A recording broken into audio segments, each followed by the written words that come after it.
Shalom, selamat pagi semuanya. Bersyukur, berterima kasih pada Tuhan.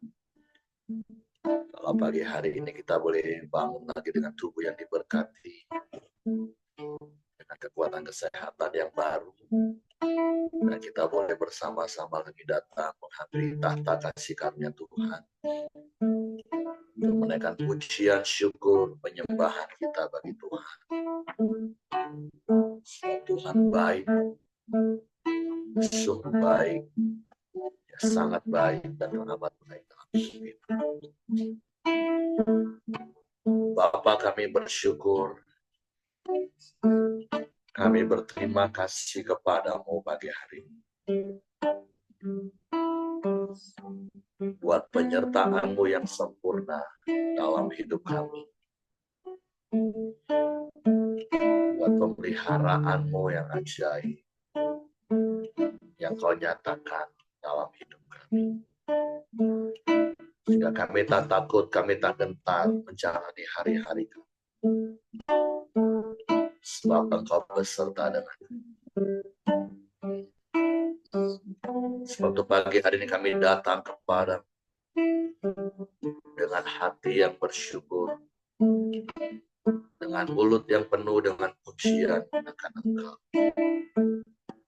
sebab Engkau yang layak dipuji disembah. Terima kasih, terima kasih.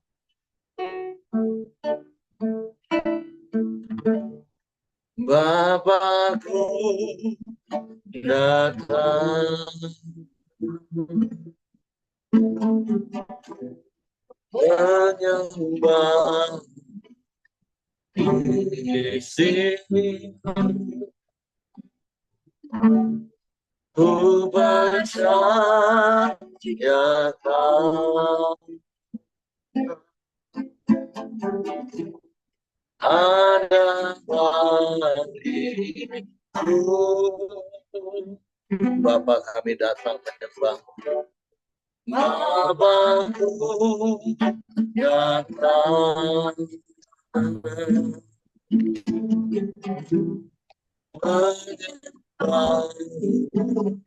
di sini. Ku percaya Kau ada bagiku.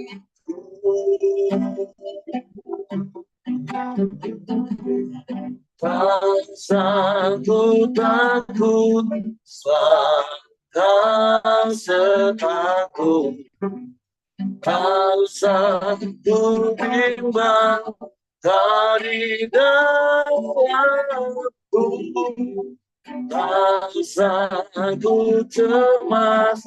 Kau penghiburku saat ku lemah, Kau kuatku. Ku nyanyi haleluya,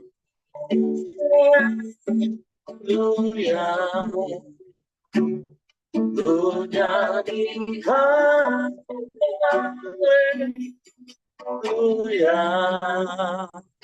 Sungguh Kau hebat dan perkasa, berbuat tanganku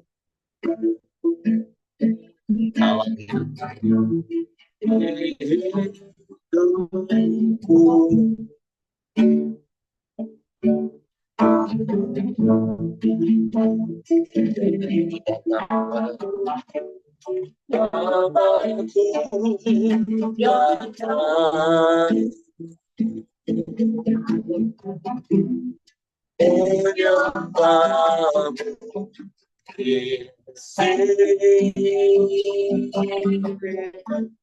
Ku percaya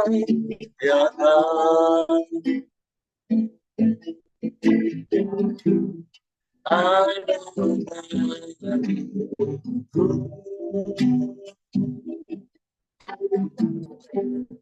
rasa ku takut Kau sertaku, kau satu bintang, kau di dalamku, kau satu cerah, kau menghiburku saat lemah, kau kuatku.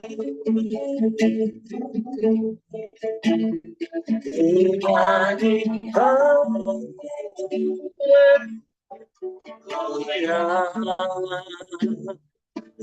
nyanyi haleluya,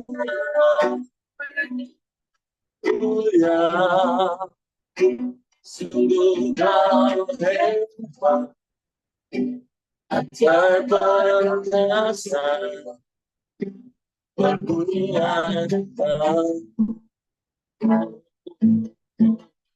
nyanyi haleluya, nyanyi haleluya,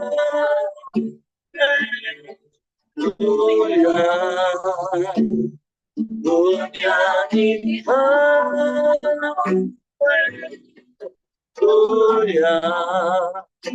sungguh kau hebat, ajaib perkasa, membuat aku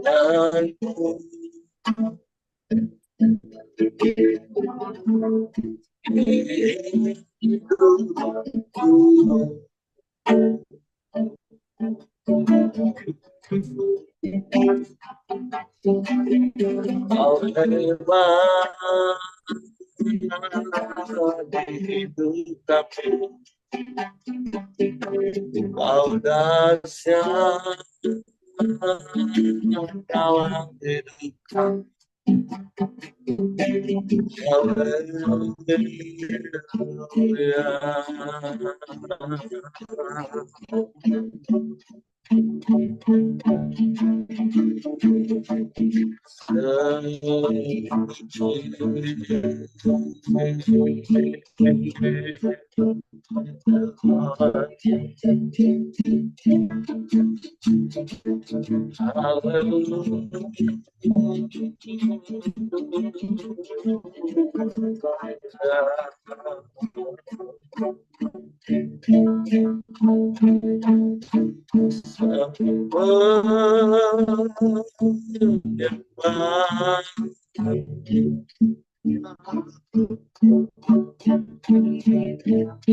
Ini datang kepadamu,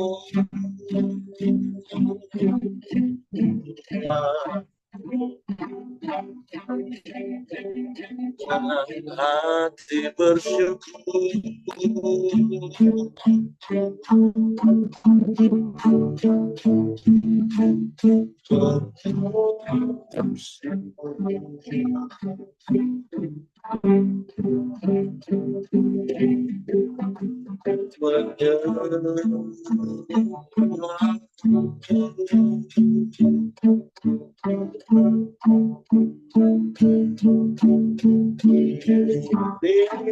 berikan namamu,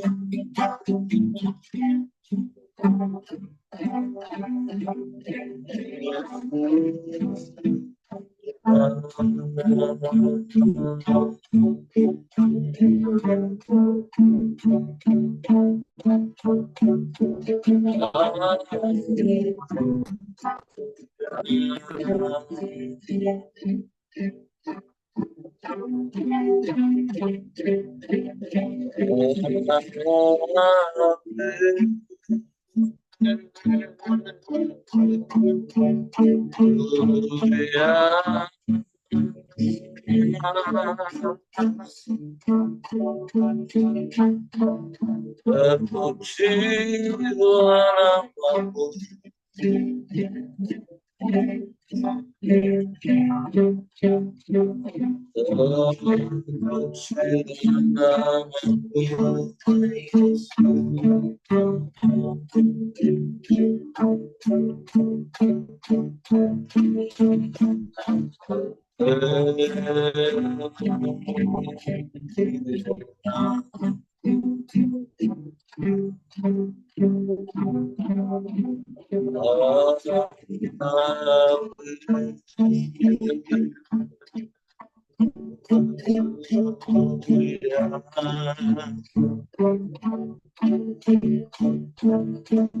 Ajaib, ajaib, ajaib Engkau Tuhan. Engkau Bapa yang baik bagi kami. Engkau Bapa yang sungguh baik, teramat baik, Engkau sangat baik.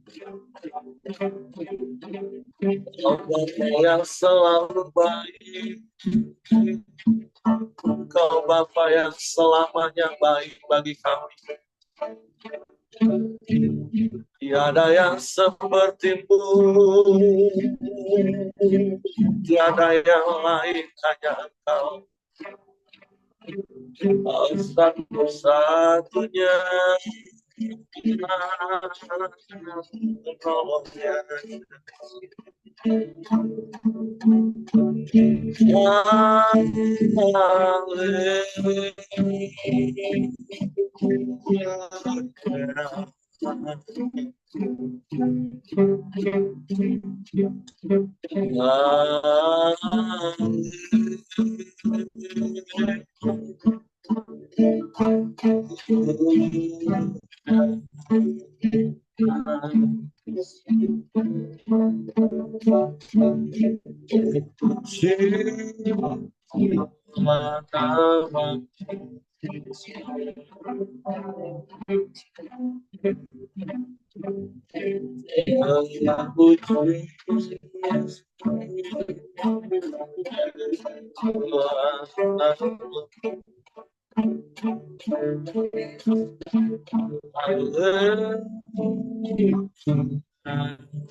Kami menyembah, kami meninggikan nama-Mu, kami memuliakan Engkau,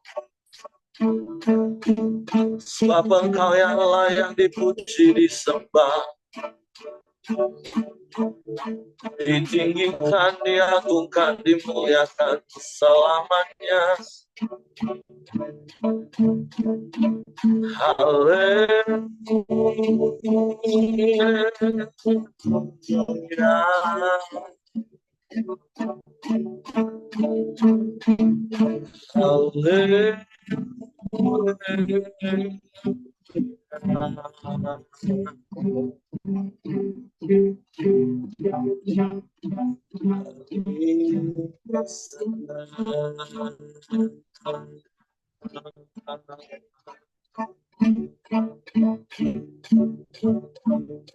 Berpujilah nama Tuhan, berpujilah. Kami puji,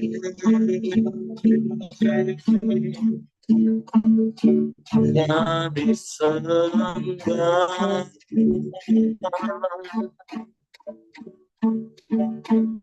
kami muliakan nama-Mu.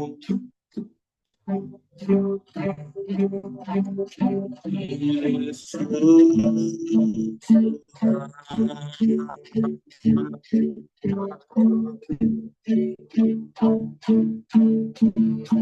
Ya Rabbi,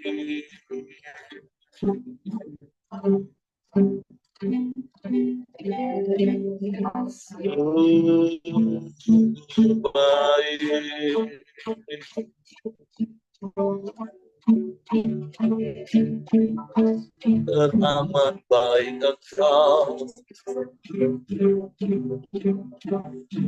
tiada yang lain, tiada yang sama seperti-Mu.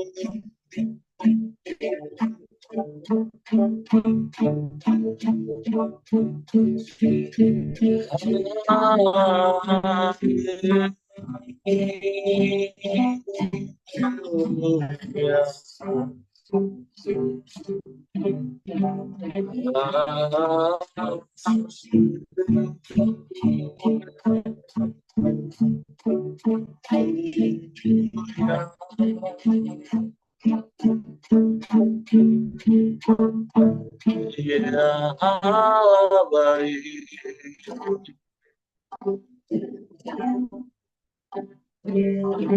sungguh baik.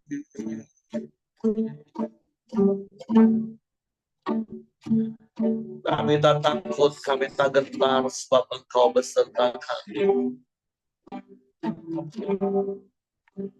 Kami aman di dalam-Mu, Tuhan. Sebab Engkaulah perlindungan yang teguh bagi kami. Engkau kota benteng, kubu pertahanan kami.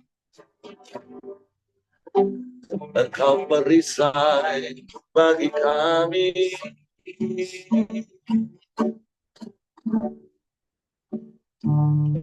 Engkau yang melindungi dan menjagai kami seperti biji mata-Mu.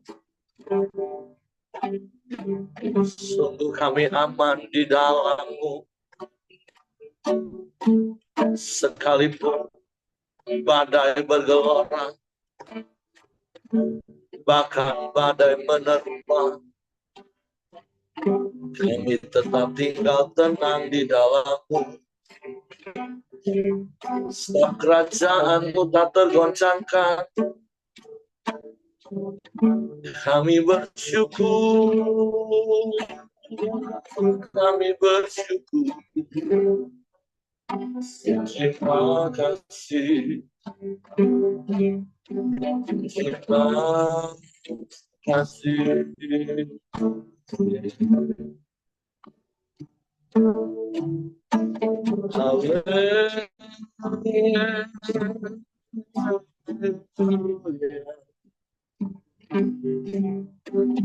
Haleluya.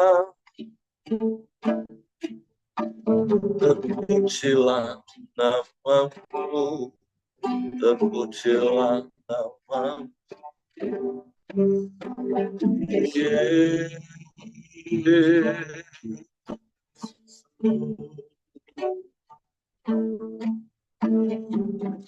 Ajaib Engkau,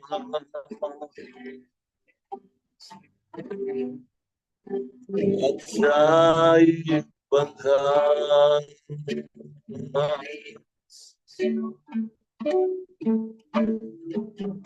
Tidak ada yang lain selain Engkau, Tuhan. Tidak ada yang sama seperti-Mu. Hanya Engkau satu-satunya, dan tidak ada yang lain. Hanya kepada-Mu hati kami percaya, dan hanya kepada-Mu kami mempercayakan seluruh hidup kami. Kami aman di dalam-Mu, kami aman dalam hadirat-Mu.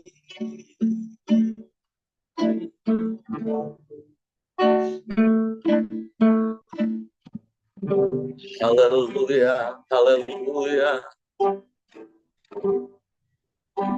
Terpujilah nama-Mu,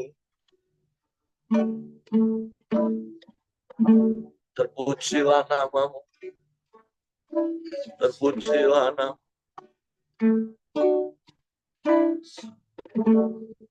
Engkaulah perisaiku,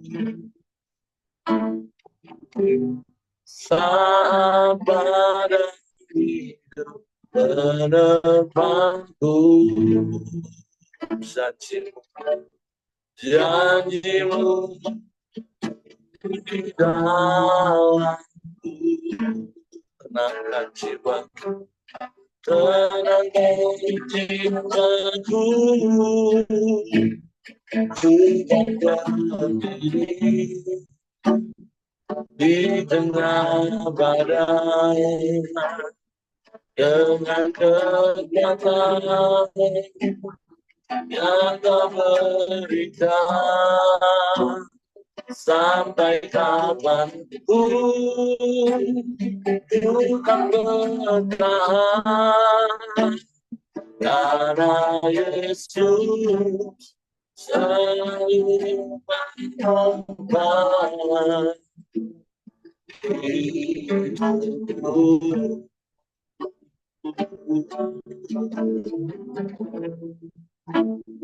Haleluya. Engkaulah perisaiku. Amin.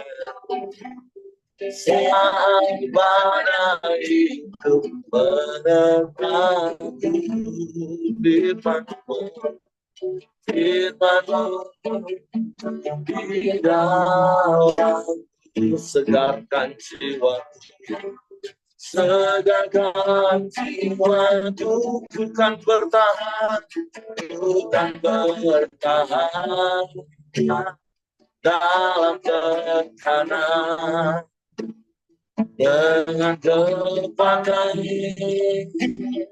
yang Kau berikan. Sampai kapanpun tak tergoyahkan, karena Yesus selalu menolong hidupku. Perisai bagi kami Tuhan. Haleluya. Engkaulah perisaiku. Amin. Sampai hidup menatapku, janji-Mu, janji-Mu di dalam-Mu. Tenangkan jiwaku, Tuhan berdiri di tengah badai, dengan kekuatan yang Kau berikan. Sampai kapanpun ku tak tenang, karena Yesus selalu menolong. Bukan bertahan, bukan bertahan dalam tekanan, dengan kekuatan yang Kau berikan.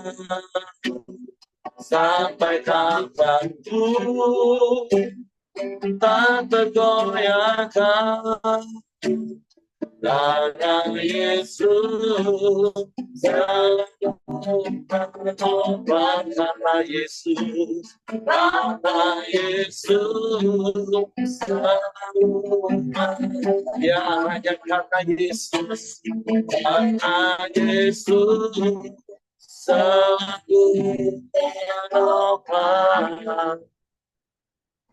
hidupku.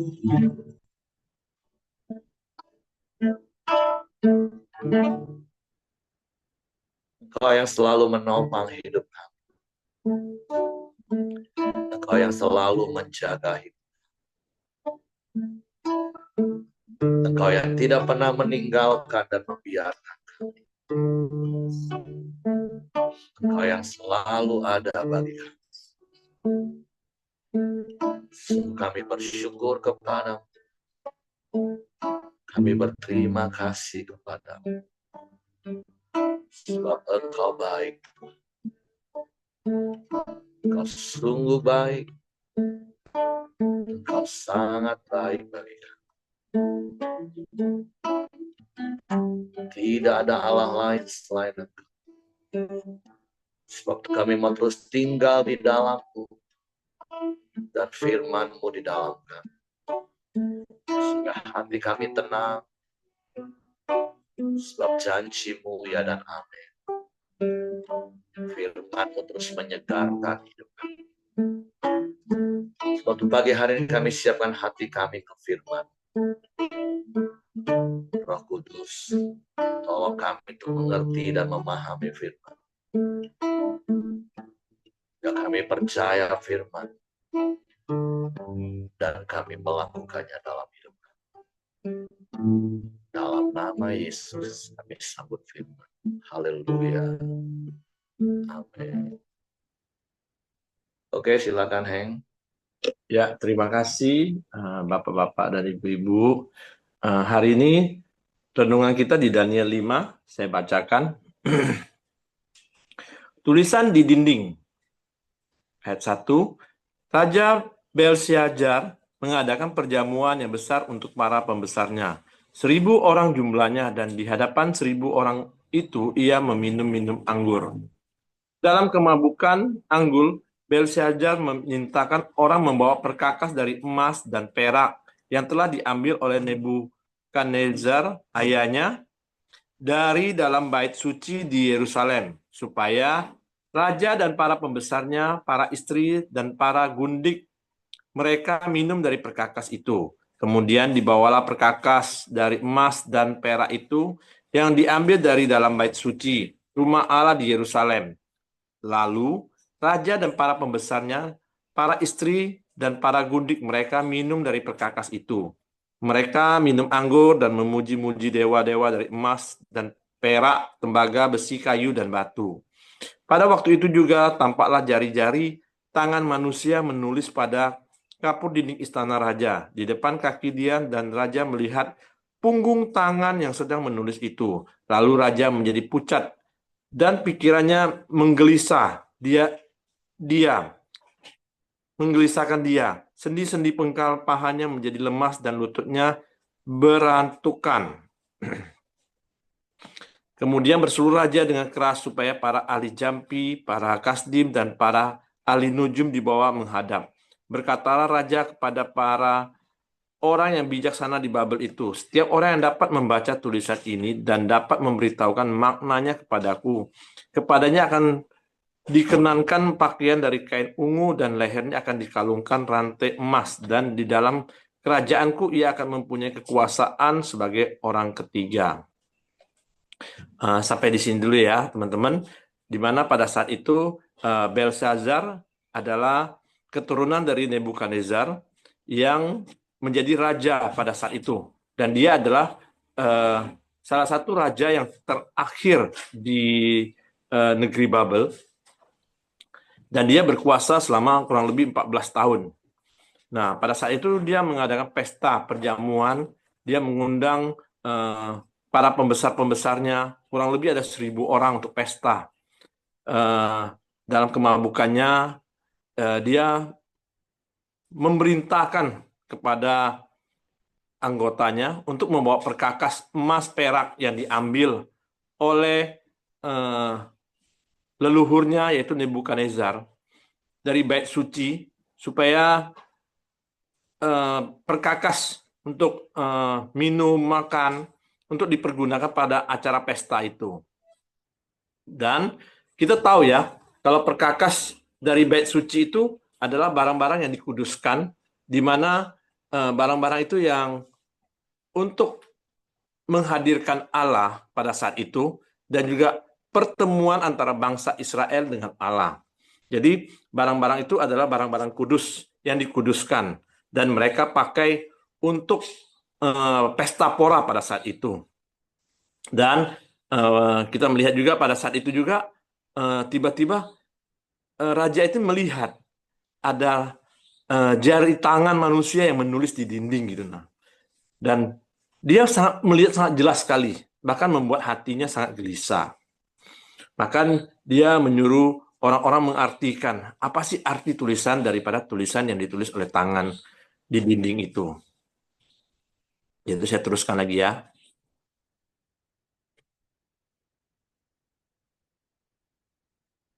Nah, di ayat 8, tetapi semua orang bijaksana dari raja yang telah datang menghadap tidak sanggup membaca tulisan itu dan tidak sanggup memberitahukan makna kepada raja.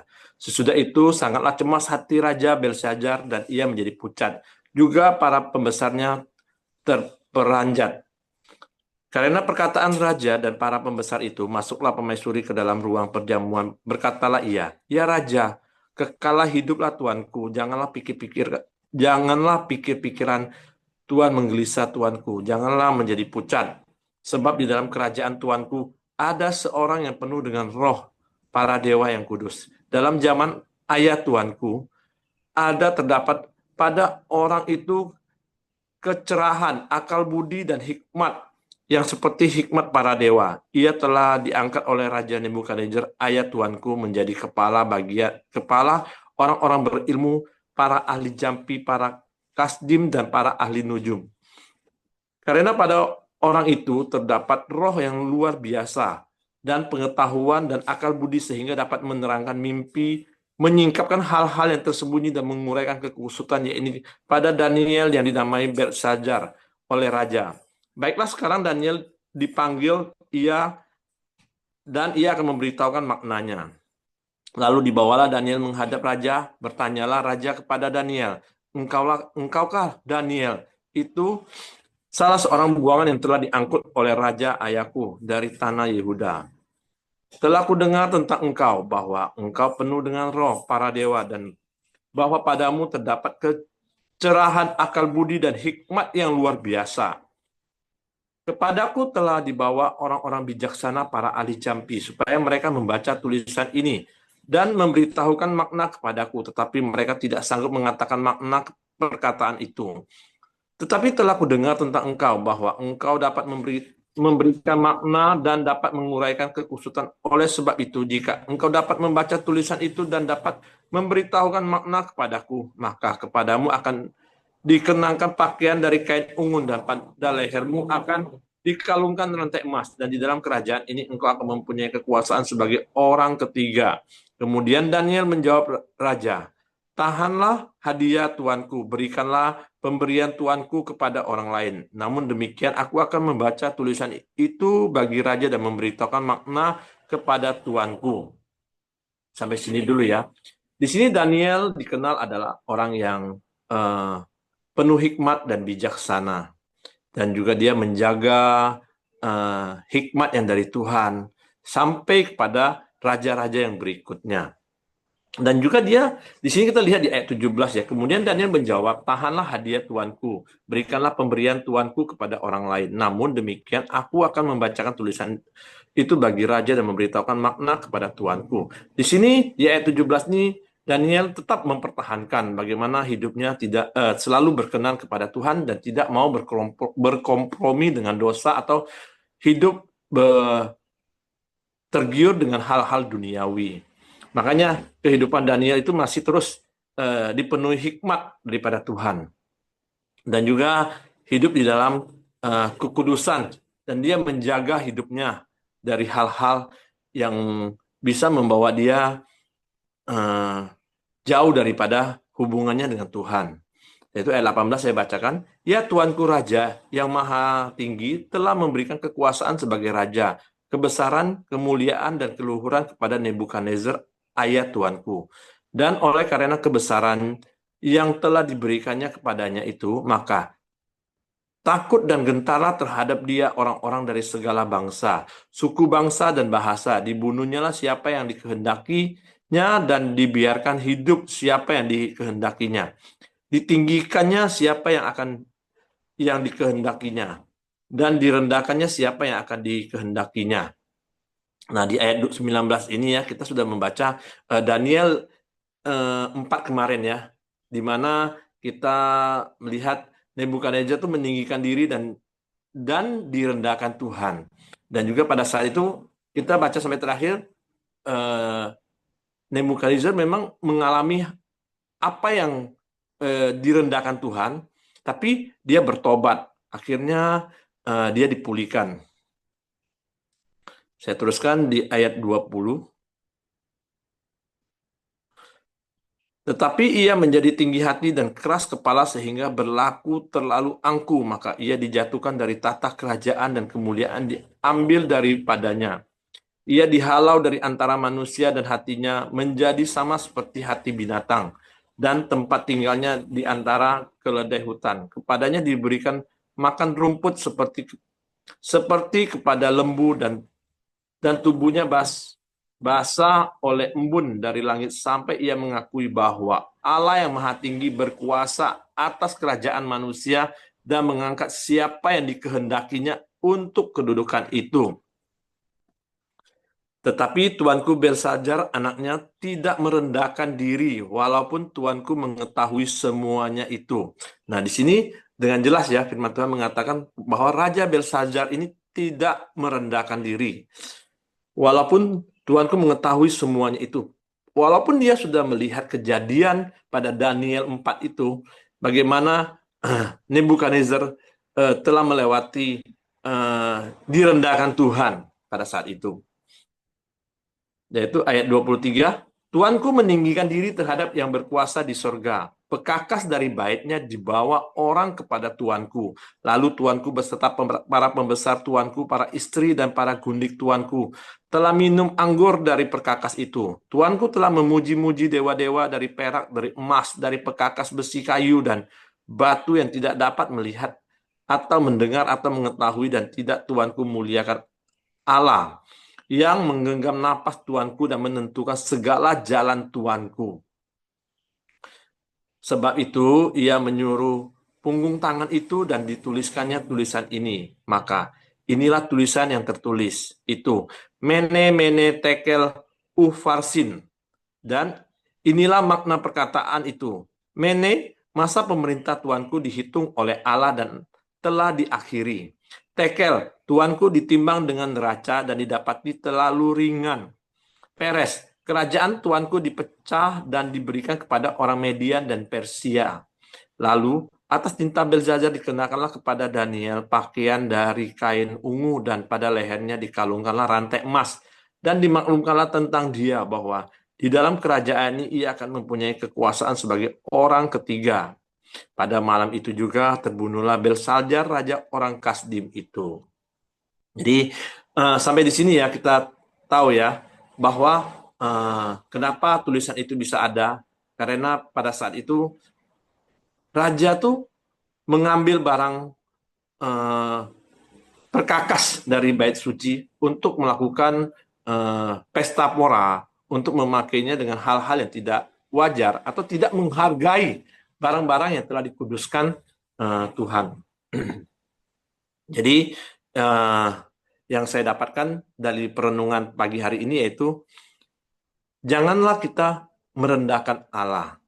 Seperti Belsajar itu merendahkan Allah dengan menggunakan perkakas-perkakas dari bait Allah untuk pesta pora dan memuji dewa-dewa palsu lah kita mengatakan. Ini tindakan yang sangat menyinggung Allah, dan Allah tidak akan membiarkan penghinaan ini berlalu begitu saja. Jadi Tuhan juga mengingatkan melalui tulisan di dinding. Itu yang kedua yang saya dapatkan.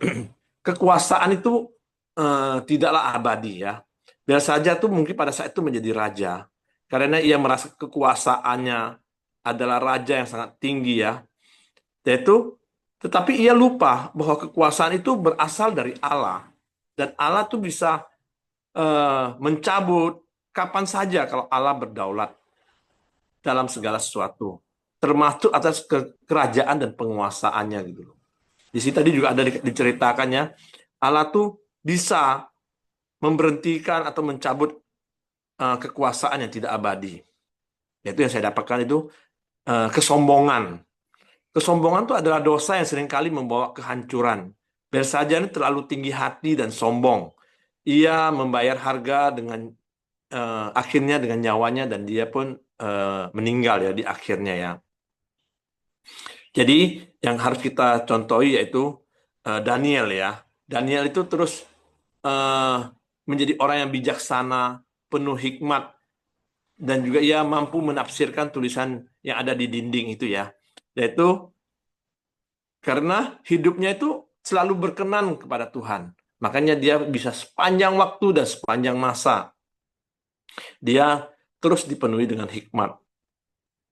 Jadi Daniel 5 ini mengajarkan kita ini selalu akan takut, hormat kepada Tuhan, tidak sombong, dan tidak menyalahgunakan kekuasaan kita. kita harus belajar dari sejarah dan hikmat dari Tuhan dan dari segalanya. Kadang-kadang kalau kita tuh bukan mengkultuskan barang-barang rohani ya, seperti Alkitab, kita tidak mengkultuskan, tapi kita juga menghargai gitu nah. Atau kalung salib. Kita bukan mengkultuskan kalungnya, tapi kita juga harus menghargai gitu nah. Harus kita pergunakan dengan benar. Harus dipergunakan dengan disesuaikan dengan tempatnya gitu nah. Ya. Jadi pagi ini hanya itu yang bisa saya bagikan. Saya kembalikan kepada Pak Heri. Terima kasih. Oke, terima kasih buat Hengki buat sharing firman-Nya. Tentu kita belajar sekali lagi, Tuhan ingatkan untuk kita menjaga hati kita, untuk tetap rendah hati, jangan sombong, karena sekali lagi Tuhan menentang orang yang sombong congkak. Apalagi kalau sombongnya itu sampai mempermainkan Tuhan. Bahkan di dalam perjanjian baru dalam Galatia pasal 6 ayat 7 pun, firman Tuhan berkata seperti ini, jangan sesat, Allah tidak membiarkan dirinya dipermainkan. Karena apa yang ditabur orang, itu juga yang akan dituainya. Ya, kita jaga hati kita, jangan sampai kita sombong, apalagi kesombongan itu sampai benar-benar langsung menentang Tuhan. Ya, saya pernah punya kisah, ini contoh saja, walaupun yang bersangkutan sudah almarhum, tapi bertahun-tahun yang lalu, ya, dia orang yang sangat terpandang, punya kedudukan tinggi di Jambi. Itu kalau disejajarkan di struktur pemerintahan, ya dia orang level 1 ya, karena ketua DPR provinsi. Nah, ada hal yang saya nasihati, karena menurut saya itu nggak sesuai firman, tapi dia ngomongnya gini, ini bukan soal apa yang dia buatnya sebenarnya, tapi sikap hatinya. Nah, kalau memang apa yang saya lakukan itu salah, dosa, toh buktinya Tuhan masih berkati aku, waktu itu kondisinya ya, dengan kedudukannya. Ya, saya juga nggak mau berbantah-bantah, tapi ya akhir hidupnya sangat disayangkan. Tuhan izinkan, Tuhan memperlihatkan bagaimana Tuhan tuh bisa merendahkan. Walaupun tentu secara pribadi saya tetap respect. Bahkan dengan keluarga ini sampai hari ini saya tetap berhubungan baik. Tetapi sekali lagi ini bukan soal apa yang dia buatnya, tapi ini sikap hati. Terkadang kita tanpa sadar, kita mengapa, nggak apa-apa kok, buktinya kalau memang ini dosa, kan kadang seperti yang saya sering katakan hari-hari ini, orang kadang berpikir maunya, oh kalau memang dosa langsung mati, seperti Anania Safira. Tapi di satu sisi, berharap panjang sabar Tuhan. Nah, oleh sebab itu mari jaga hati kita, jangan sampai seperti firman Tuhan yang kita baca hari ini. Makanya ada ayat katakan, bahkan di Ibrani diulangi, kalau pada hari ini kau mendengar suaranya, jangan keraskan hatimu. Sama seperti yang kemarin saya katakan, kalau firman Tuhan itu masih dalam bentuk verbal, nasihat dalam bentuk khotbah, nasihat dari saudara seiman, pemimpin rohani, segeralah bertobat. Kalau enggak, ya Tuhan akan buat proses dalam hidup kita untuk memproses hati kita. Seperti berkali-kali saya katakan, kalau kita menghadapi sebuah situasi, sadari itu sebuah proses dalam hidup kita. Sehingga saya selalu katakan ini, sering kali Tuhan itu nggak segera beresin masalah dalam hidup kita. Karena Tuhan mau beresin hati kita dengan situasi itu. Nah, tapi kan kita mau belajar, semakin hari kita semakin rendah hati di hadapan Tuhan. Jadi nggak perlu sampai mengalami situasi-situasi sulit sebagai proses. Seperti bangsa Israel kan, sampai harus diproses 70 tahun di Babel. Harusnya ketika mereka dinasehati Nabi Yeremia, Yesaya harusnya bertobat segera selesai gitu. Nggak harus sampai melewati proses dalam hidup. Nah, jadi mari belajar terus rendah hati. Kalau dengerin suara Tuhan, segera bertobat. Jangan keraskan hati sampai Tuhan harus buat proses meremukkan, proses peremukan sampai hati kita remuk baru kita bertobat. Jangan sampai kita harus masuk dalam proses peremukan Bapak Ibu. Jadi lebih baik waktu dengar firman Tuhan, ya udah langsung taat lakukan. Sekali lagi taatnya karena mengasihi Tuhan. Nah itu dari sisi Belshazzar, kita belajar hal itu tuh jaga hati. Nah dari sisi Daniel yang saya dapatkan hari ini, ya Daniel itu benar-benar orang konsisten Bapak Ibu. Dari sejak awal kita baca kitab Daniel, kita tahu dalam soal makanan, dia konsisten berketetapan untuk tidak mencemarkan, menajiskan dirinya. Bahkan kalau kita baca di kisah ini, ketika raja dengan semua pembesar, dengan semua orang hadir pesta pora, Daniel nggak datang loh Bapak Ibu. Semua orang kalau ada acara-acara kebesaran seperti ini kan orang, maaf, bisa saja tanpa diundang pun berharap untuk bisa hadir, menikmati segala kemewahan, apalagi bisa dekat dengan raja. Nah Daniel ini, ya tadi kami sempat ngobrol, kenapa raja ngomong orang ketiga? Jadi siapa orang kedua? Ya saya ngomong, ya Daniel orang kedua. Karena kan sejak dia menafsirkan mimpi, dia sudah punya jabatan yang tertinggi. Jadi kepala orang eh, bijaksana, kasdim. Artinya ketua dari semua penasehat raja. Itu kan orang yang sejajar dengan raja. Seperti kalau Bapak Ibu pernah baca kisah tentang Firaun, waktu dia ngomong tentang Yusuf, Firaun cuma ngomong gini, aku lebihnya itu cuma tahtaku ini saja. Tapi kekuasaan sebenarnya sama, karena semua apa yang terjadi di Mesir itu harus atas pengetahuan kamu. Nah, begitu juga dengan kisah Daniel ini. Artinya dia orang yang sangat-sangat tinggi kedudukannya.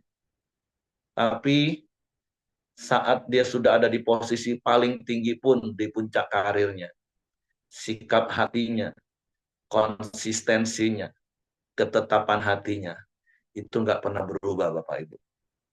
Dia tetap berketetapan untuk tidak menajiskan dirinya dengan perkara-perkara duniawi. Yang saya katakan kalau pesta, yang namanya pesta, siapa sih yang nggak pengen datang pesta? Semua orang pengen pesta, datang ke pesta. Apalagi kalau ini yang buat raja. Tetapi seperti apa yang saya sampaikan minggu lalu di khotbah, ingat kita ini tidak berasal dari dunia ini. Kita ini berasal dari Allah. Makanya hidup kita jangan mengikuti cara-cara hidup duniawi. Keinginan daging, keinginan mata, keangkuhan hidup. Bukan berarti kita tidak dapat menikmati bumi dengan segala ciptaannya Bapak Ibu. Kita bisa menikmati semua yang Tuhan ciptakan. Tapi yang Tuhan mau jangan sampai kita menceburkan diri itu kan ke dalam dunia, hal-hal duniawi. Dunia apa saja itu? Dunia malam lah, dunia gelap lah, dunia hedon lah. Semua hal-hal duniawi Bapak Ibu. Tapi kalau menikmati bumi dengan segala isinya, ya boleh kita nikmati.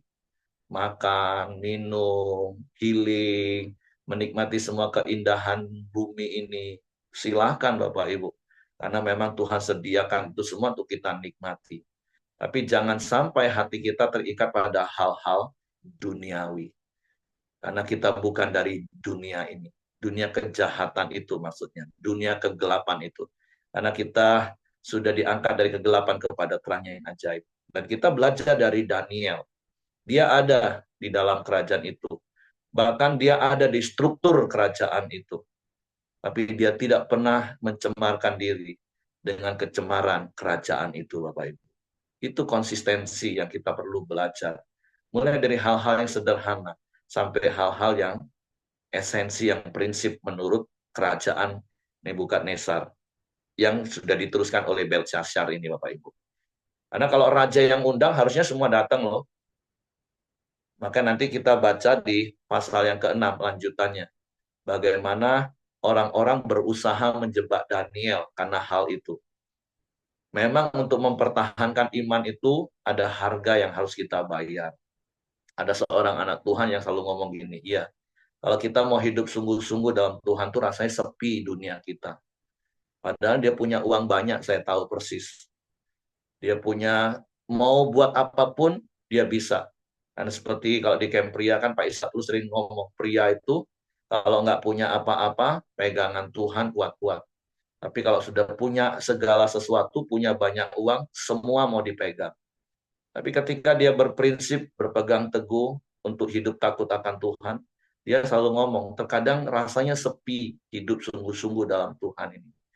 Nggak bisa seperti yang lain-lain, dugem, naik klub, hidup bebas. Pokoknya suka-suka apa yang dia mau lakukan, toh dia punya uang.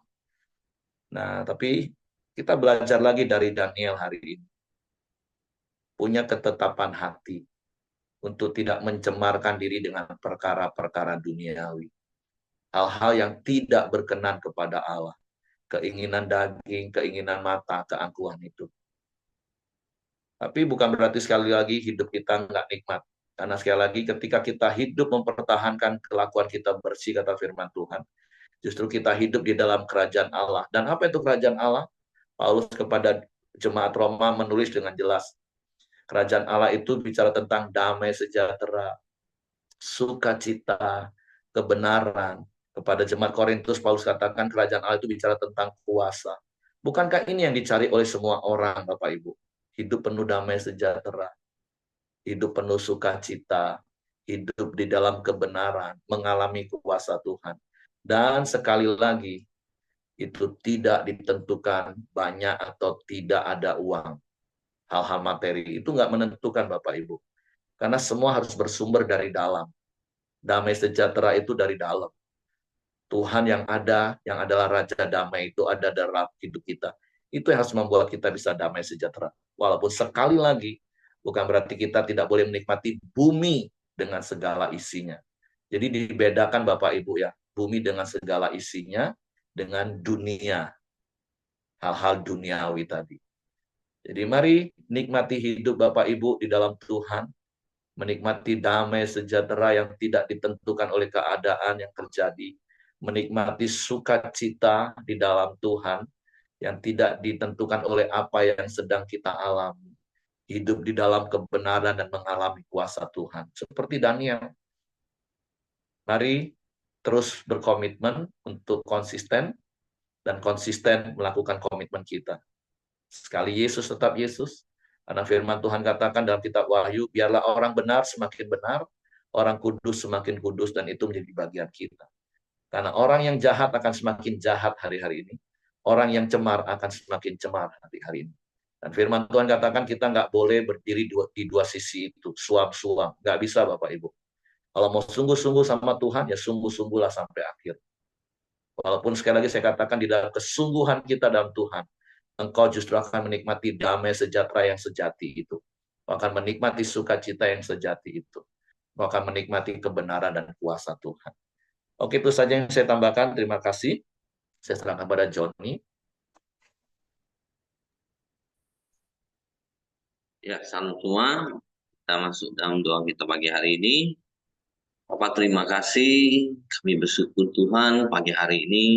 Kalau kami boleh terus bersama-sama Tuhan, memuji, memuliakan Engkau Tuhan. Kami boleh terus belajar akan kebenaran firman-Mu Tuhan.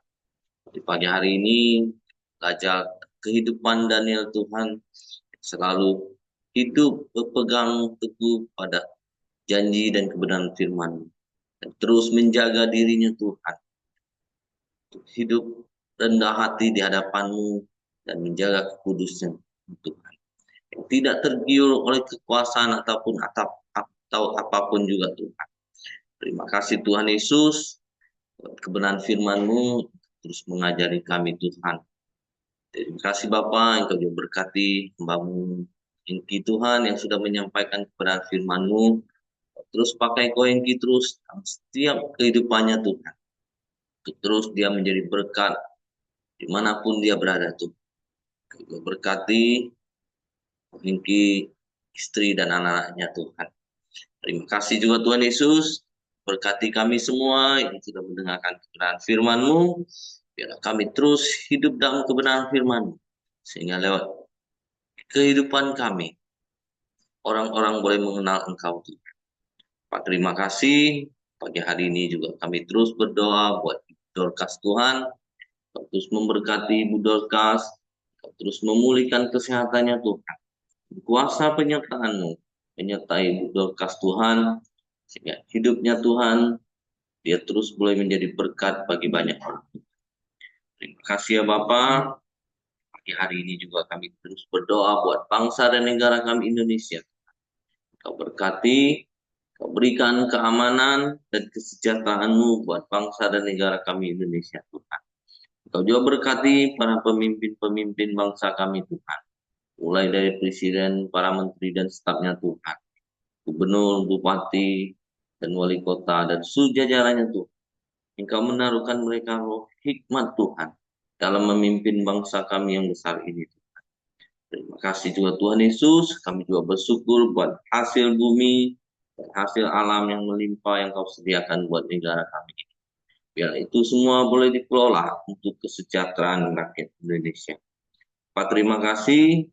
Kami serahkan pagi hari ini setiap doa-doa kami ke dalam tangan. Biar kasih penyertaan-Mu senantiasa menyertai kami semua, Tuhan. Mari kita masuk dalam doa Bapa kami. Bapa kami yang di surga, dikuduskanlah nama-Mu, datanglah kerajaan-Mu, jadilah kehendak-Mu di bumi seperti di surga. Berikanlah kami pada hari ini makanan kami yang cukupnya, dan ampuni kami akan kesalahan kami, seperti kami juga mengampuni orang yang bersalah kepada kami. Dan janganlah membawa kami ke dalam pencobaan, tapi lepaskanlah kami daripada yang jahat. Karena Engkaulah yang mempunyai kerajaan dan kuasa dan kemuliaan sampai selama-lamanya. Amin. Bapak, sekali lagi kami bersyukur buat kebaikan-Mu ya Tuhan. Sebentar lagi kami akan melakukan aktivitas kami percaya penyertaan-Mu, damai sejahtera-Mu terus melingkupi kami sepanjang waktu ya Tuhan. Terpujilah Engkau, di dalam nama Tuhan Yesus kami berdoa dan ucap syukur. Haleluya. Amin. Oke, semangat pagi, selamat beraktivitas, Tuhan memberkati. Oke, sampai ketemu besok Bapak Ibu.